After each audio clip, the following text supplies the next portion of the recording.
Hey guys, Alex from 7th Hour Films back again with Better Call Saul. Last time on Better Call Saul, we had Witness. Witness me! I think that's a reference of some kind. I'm not entirely sure. Anyway, Mike was watching the guys who were trying to track him, and that led him to Los Pollos Hermanos, where he sent Jimmy in, actually, to try to figure out what the guy was trading, who was he trading with. However, Jimmy really didn't find anything, and he tried to kind of look through the trash can, actually, when he was caught by the manager, a lovely man named Gustavo Fring. And after that, he went back to Mike, said there was nothing, and Mike went off, and there was an interesting shot of Gustavo Fring where he had this interesting look on his face, Well, I wonder what that could be about. Anyway, me being coy aside, then the main thing, also, the other thing from the episode was Ernie went and told Kim about the tape that Chuck had made about Jimmy, and then Kim basically became Jimmy's lawyer and was trying to figure out what to do, basically, what to do about this. And she couldn't find any legal reason, in a court, how this could work. But Jimmy pretty much went off the deep end in anger and busted into Chuck's house while his PI and Howard were there, came in, grabbed the tape, broke it, and there you go. That's exactly what Chuck wanted. So yeah. Also, I just noticed on Netflix that there is a Trivia Quest show. What the hell is this? Wait a second. What the hell is this? Is this like Trivia Crack? Each episode of this interactive series featuring 12 trivia questions ranging in topics. Oh, God, no. Sorry. I'm so sorry that I was so completely distracted by that. I kept looking at it. I was like, that looks like Trivia Crack from back in the day, Man, I used to play that in, high school, 7 years ago. Jiminy. Anyway, so that was pretty much it. So let's just go ahead and get right into this episode of Better Call Saul. Here we go.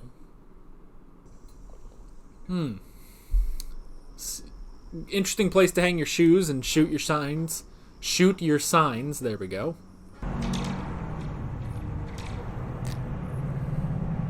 Oh, the shoes. Why were they up there?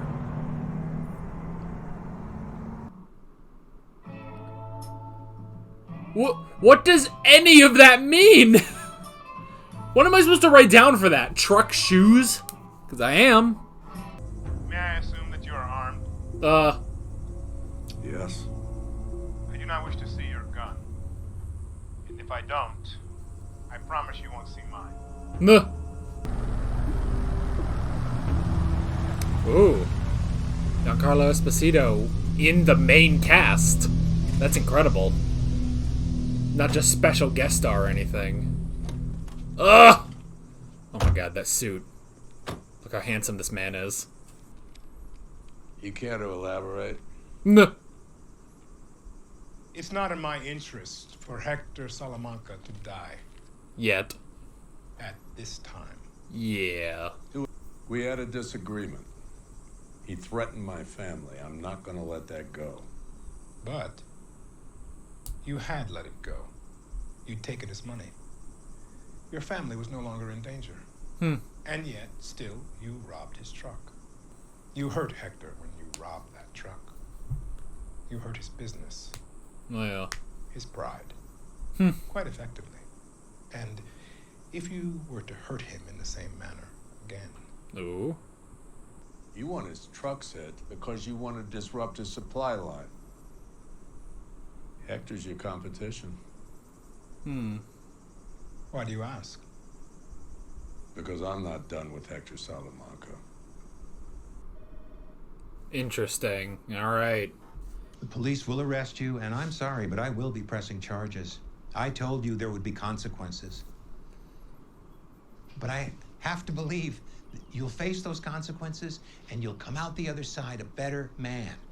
I know it's hard to see right now. Or you've But just Jimmy, this driven is an him further to opportunity. being Saul Goodman. That's why I'm doing this, not to punish you. To show you, truly show you that you have to make a change. This is the world's before it's worst too come to late. Jesus meeting. Here's what's gonna happen. One day you're gonna get sick. Again.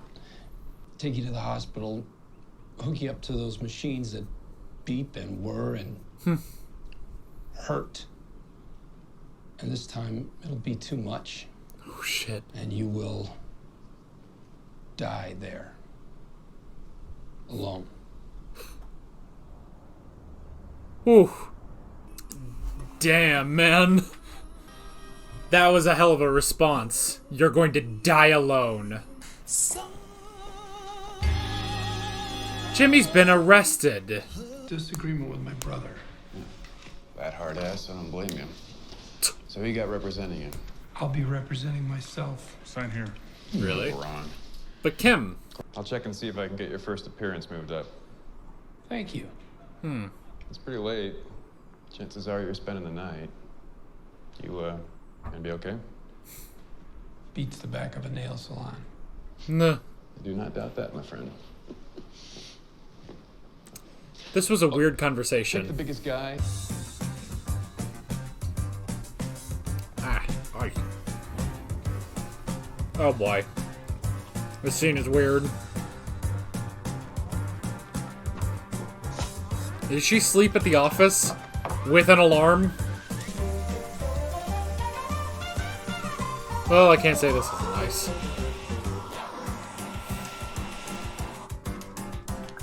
Why are we in the craziest detail of Kim's morning routine? Does she must live at the office then. And she went to this fitness place to get ready for the day. Ernie. Oh, they're just across the street from it. That's interesting. Mr. McGill fired me. Why? What happened? I just... Because he Is found Jimmy out. okay? I feel bad, like it's my fault. I didn't mean for this to happen. What happened to Jimmy? She doesn't even know that he's been arrested. Man, so he got fired for that. Well, he would do the right thing and fire Ernie. James McGill. Yes, Your Honor. Not how I'm used to seeing you in here, Mr. McGill. Nah. Victim is... your brother Charles? Seriously? Nah. You ever met him? I assume you're... McGill, you know what they say about a man who represents himself. I'm aware, but as you know, I've defended many people in the criminal justice Your system. Honor, may I have a moment to speak with my client? Sounds like he's not your client. Nah. Can we have a moment anyway? Your Honor. Not your client, Ms. Wexler. I'm sorry, I'm moving on. You two can work this out on your own time. I'm sorry. You have no priors and no outstanding warrants. No and priors. see no reason to deny you bond, which I set now at $2,500. Well, he paid bond. That's good. Interesting, she says no priors. Is it because he hasn't done anything in Albuquerque, or Chuck was that magical the first time? You're up to your ears in Mesa Verde, and I won't load this onto you too. We have worked too hard to let Chuck's bullshit vendetta threaten everything that we're building. I won't allow him to endanger our business. No, I will fix this. Myself, me, Jimmy McGill, okay? You have got to let me do this on my own. Are you done? Okay. Okay. God, they just want to help each other. She wants to help him, but he doesn't want her to help because he wants to help her, him help her. I've malfunctioned. Is that... Oh, was that the doctor from Breaking Bad that helped patch up Gus and Mike? And how may I help you today, Mr. Clark? Mr. I Clark. believe our mutual acquaintance called ahead. He told me what? but not how much. Well, I need a package yay big. Yay big. And what's that in grams? This big. Yeah. That's kind of weird. I'm so nervous this guy's gonna spill shit. Oh man, double bagging. So how was it? I was what? Your night in MDC. I caught up with a few old clients. Yeah. Nah. One? No. Yeah. This I- whole thing is a I feel like they're not big friends. misunderstanding. Well, good luck with that. Jimmy, are you gonna actually eat the burger? Good luck with that, as in, I wish you well, or I accept your challenge. I wish you well. You play your cards right, they may go for it. They, not you. I'm prosecuting your case? Nah, man. It's not me. Who's Never prosecuting catch a it? lucky break, do ya? They're pulling in someone from Berlin. Hay. Something Hay, I think. Okay. I don't know, boss used the words tough but fair. Got a jam. All right. Man, he ate like one chip. Oh. Is this how they do it? Is what we saw at the beginning like the long aftermath? You just gotta toss those up there? Yep. Huh? Nope.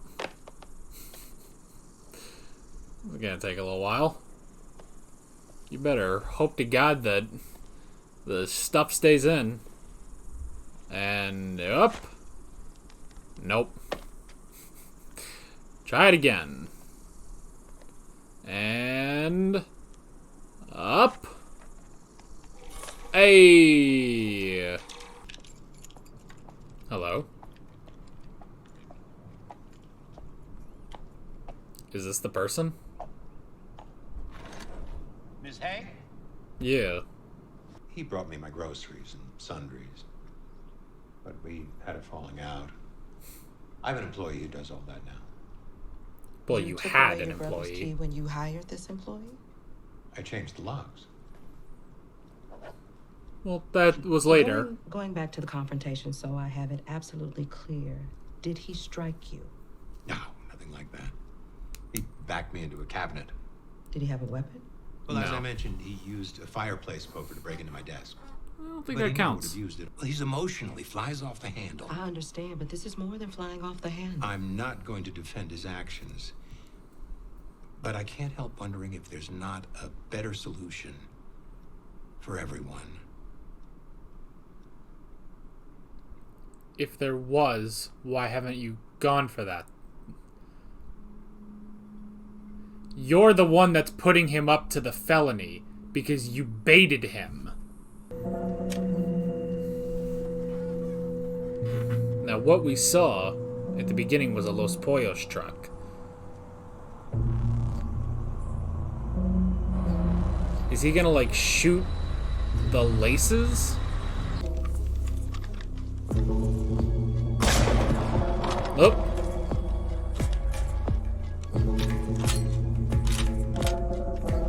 Well, he fired off one shot. And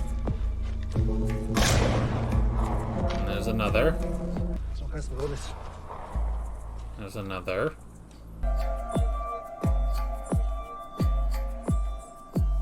Oh, so if they drive by?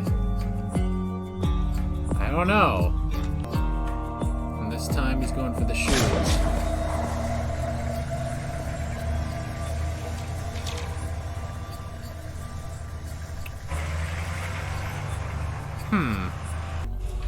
Alright. So I presume now they go to the border. Oh, they go to the border. And the dogs start barking, I bet. Oh. Looks like we got a hit. Up. Well, it didn't bark. It was just whining. That's all you need. Oof. They're gonna search that truck high and low.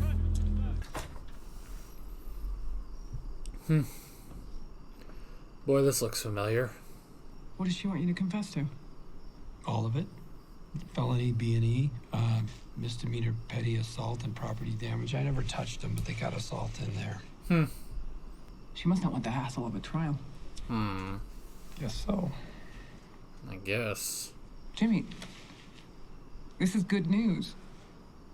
And Chuck is going to be pissed. It's a big check in the pro column. Nah. Actually, the PPD was Chuck's idea. Oh, you should be scared about that. One condition of the PPD is that my written confession is immediately submitted to the New Mexico Bar Association. Your written felony confession. Yeah, I thought he wanted me in jail. He just wants my law license. Oh. You can fight this. The disciplinary board listens to extenuating circumstances. Chuck knows everybody at the bar. Hell, he made half their careers. It's going to be him and his cronies versus me. Alone. Not alone. Kim. Come on, Jimmy. You need me. Why would you? Come on. This guy? Seriously? Let's just call it the fallacy of sunk costs. So what now? Now we take that PPD and we shove it right up Chuck's ass. No. Okay. What, man, what a way to end that. All right. Alrighty, folks. Episode 3. Very, very interesting, actually. Very interesting. I felt like this one was a bit more tame compared to last episode. Which is interesting because not only did we have a meeting between Mike Ehrmantraut and Gus Fring, but we also had pretty much everything with the charges being pressed, you know? But very interesting. Still very interesting. If a bit, I don't know, weirdly calmer than the last episode, you know? Okay. Oh, boy, oh, boy. Ah, Chuck. Friggin' Chuck, man. Fuck Chuck. Fucking Chuck. Fucking Chuck and shit. Fuck it. Fuck. Okay, we need to put these in the proper order. So, I'm going to start by talking about everything on Mike's plot, because it was admittedly the shorter plot, and then everything on Jimmy's plot. So, let's start with the meeting between Mike Ehrmantraut and Gustavo Fring. That was really, really amazing, just seeing the two of them meet. And it's so interesting because you can immediately see like this level of respect between the two of them, you know? Like, just seeing these two, like, intellectual equals talk to each other, you know?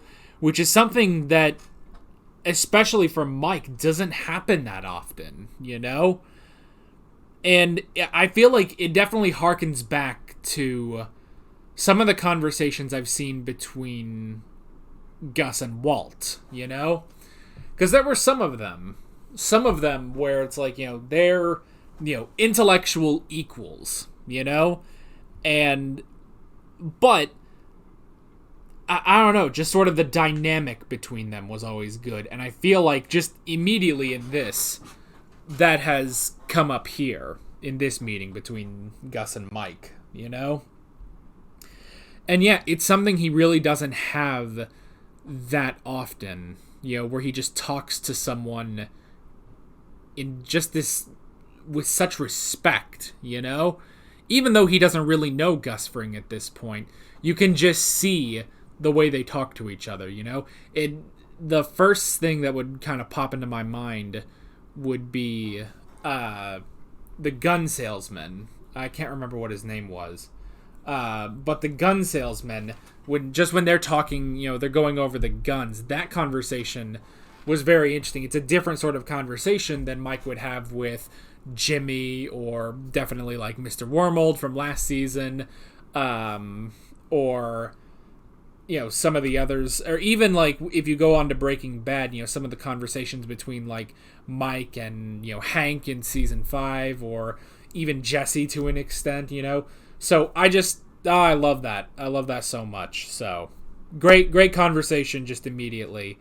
And then so, and I like just immediately when Gus is like, I assume that you're armed. If you don't show your gun, I won't show my gun. Is that acceptable? And Mike says yes.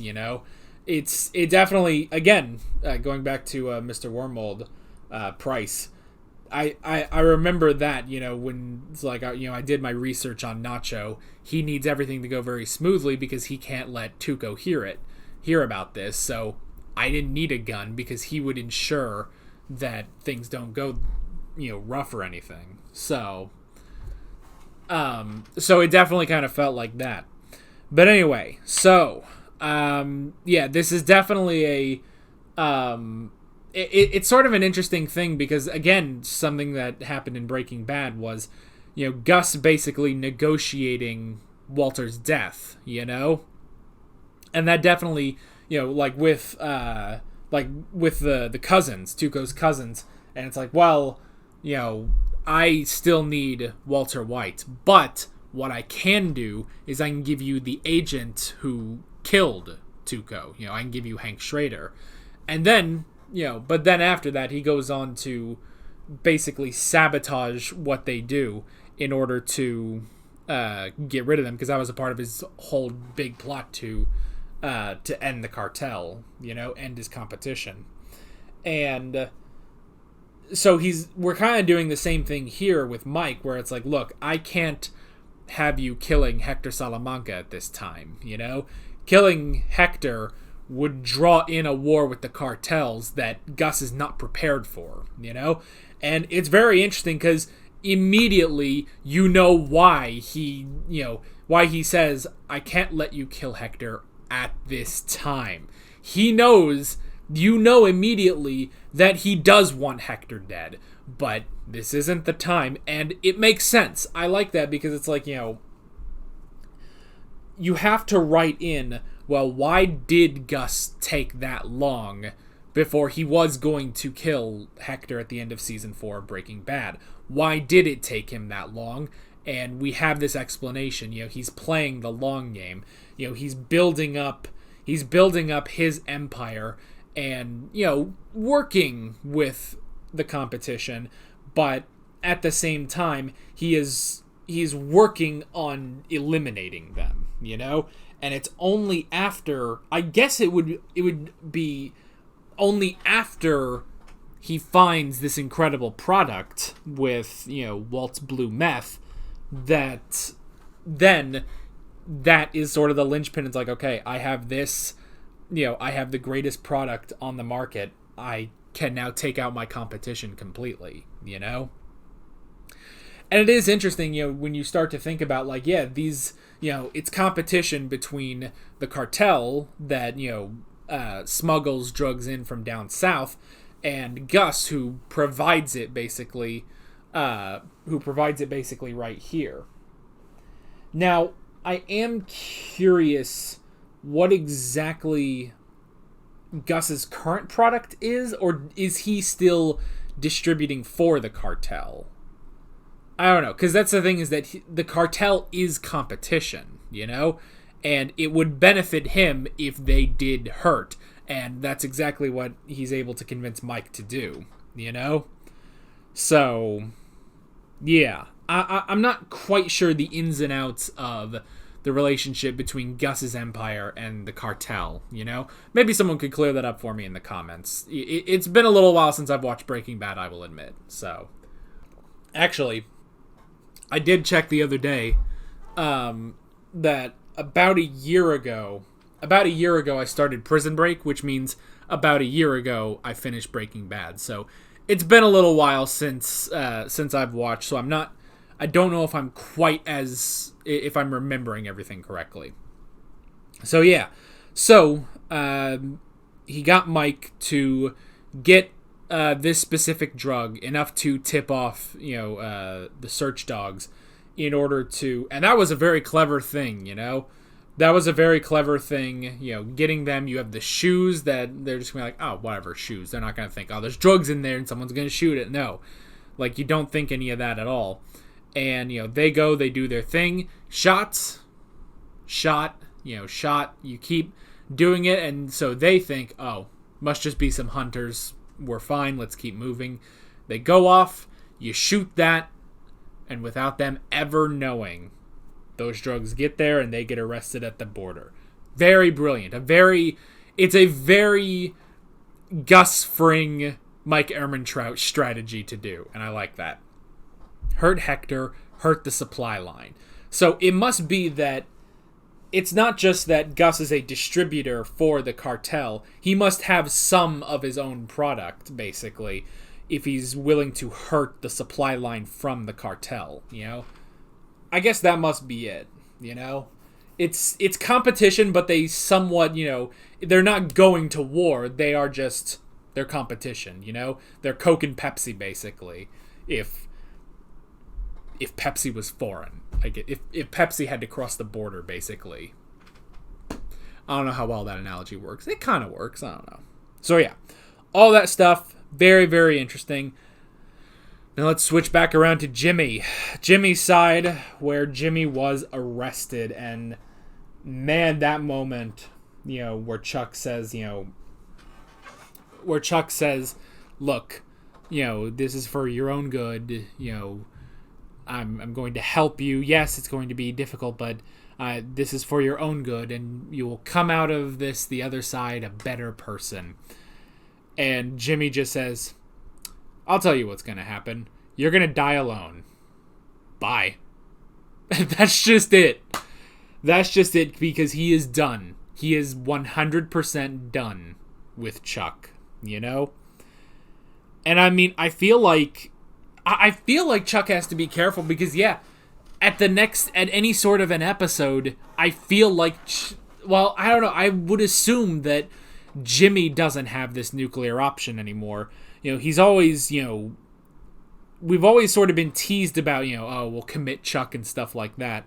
But I don't know if Jimmy can really do that. That'd be interesting if that's what he ends up doing in the court, but I don't know how he can pull that up, Or if it's like, oh, well, yes, maybe I did this, but Chuck has, lost his mind, basically. So, or something. I don't know how that would work, but that'd be interesting. And if there's anyone they could call about that, it's that doctor from season 1 and season 2, The person who has said, you should commit him, He should get the help he needs. And if Jimmy does that, Chuck is over, And, but at this point, he's just like, well, you're not my brother. And the next time you get sent to the hospital, I'm not going to be there arguing for, temporary guardianship so that I can bring you home. You're just going to die in there. And that's just that. And I love that. I love that he is so done. And that's the thing, is that how this keeps going, because in season 1, it's like, oh, well, you've got some of this stuff. After that, you're on your own. And, he gives the shopping list to Howard, and he's like, I am done. Season 2 goes through, helps with some of the guardianship, and now just this, it's like, well, you're going to die alone. Bye. I'm off to jail. Like, geez Louise. And night in jail. Night in jail. I love that other lawyer. Like, I can definitely tell it's like, that's a work friend right there. That's definitely a work friend. It's like someone who's not actually your friend, you don't actually care about, but you just kind of talk to at work, And someone is like, he's kind of being an a-hole about it and everything, but I feel like at the end it was a bit legit of just good luck, I'm rooting for you. So I like that. And I did like how, you kind of have to go through and it's like, well, is he going to represent Chuck or anything or the state? And it's like, no, it's someone new specifically. But before we get to that, Ernie got fired. You know what? Ernie, go over to Davison, Maine, and, you know, hook up with Omar. That's not what I meant. I mean, like, go and hang out and be bros with Omar. Yeah, that's what I meant. Go take your sweet car. I love his car. I don't know why I love his car. Because he's just like, you know, he's just kind of a normal guy. And, you know, he works in the mailroom and stuff. But I love his car. It's like he has these dope seats. He's got a spoiler. Like, he revs his engine. He probably has a nice stereo system in there. It's like, I guess the mailroom at HHM pays well, you know? I mean, hey, good for him, you know? Ugh. There's nothing like cold water in the last video of a session, you know? 'Cause that's what Better Call Saul always is, the last episode of the session. So my voice is, you know, dying. Anyway. Yeah. Ernie got fired because, of course, Chuck would be like, well, that's exactly what I wanted you to do. But rules are rules, you know? So he would do that.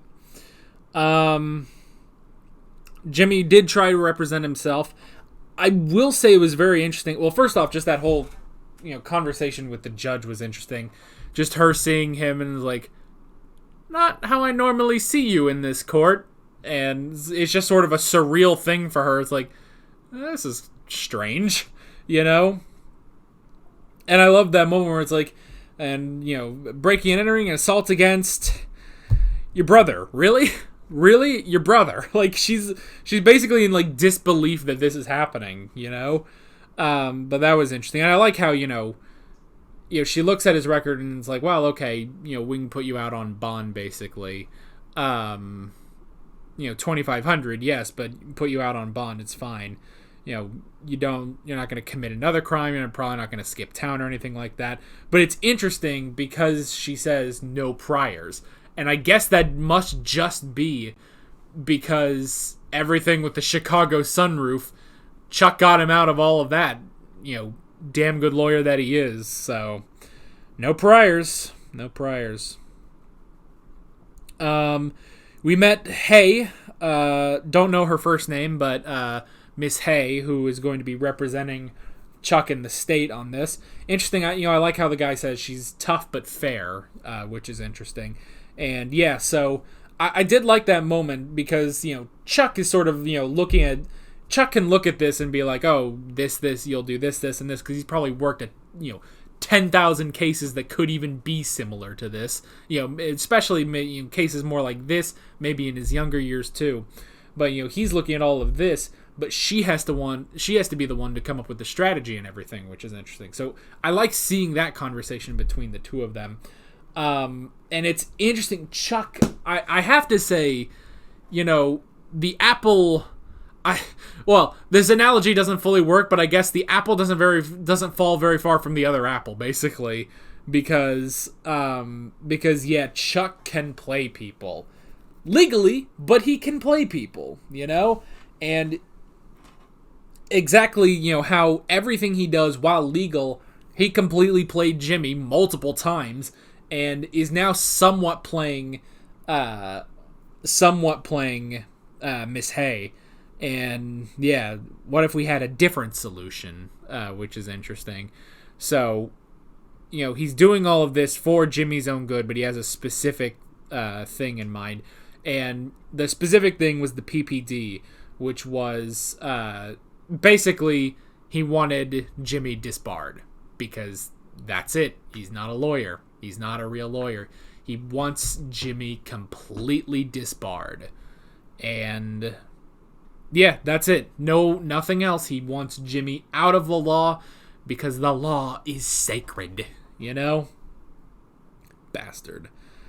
But yeah, so that's the idea, and now Kim is going to be representing Jimmy on top of everything with the Mesa Verde case, which is crazy, so good luck with that, you know?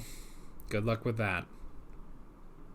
But I do like that, the two of them working together. I mean, I like that Jimmy didn't want her representing him because that wouldn't be good for her, you know, because she's so, you know, busy with Mesa Verde. But at the same time, But at the same time, she does want to help him. You know, it's like they're just such... I mean, they're like more than friends at this point, you know? Like, saying they're friends is like a disservice, and I like that, you know, when he's like, really? This guy? You're gonna spend all your time on this guy? But yeah, they're going to take it to trial. They are going to fight this, which is going to be crazy. And yeah, I mean, if it's like misdemeanor and stuff, then, you know, he'd probably be able to get past the board, but a felony, nope, the bar's not going to take that. So, and even when he says, you know, most of the people on the board, they know Chuck. He made their careers, you know? It's basically the great Charles McGill versus Slip and Jimmy once and for all, you know? Ugh, so it's going to be crazy. It's definitely going to be crazy. But I'm excited. I'm excited to see how this goes. The trial of Jimmy McGill is what I'm thinking season 3 is.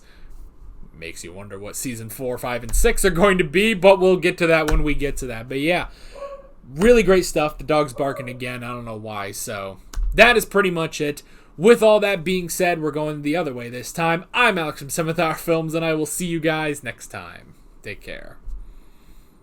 Alright guys, thanks for watching this video. There's a bunch of links on screen if you want to go click around to any of those. There's a playlist for all of my Better Call Saul reactions, as well as another playlist for all of my Breaking Bad reactions if you want to go check those out. There's also a subscribe button and a Patreon button on screen, as well as other links in the description if you want to go check out any of those. See you guys later.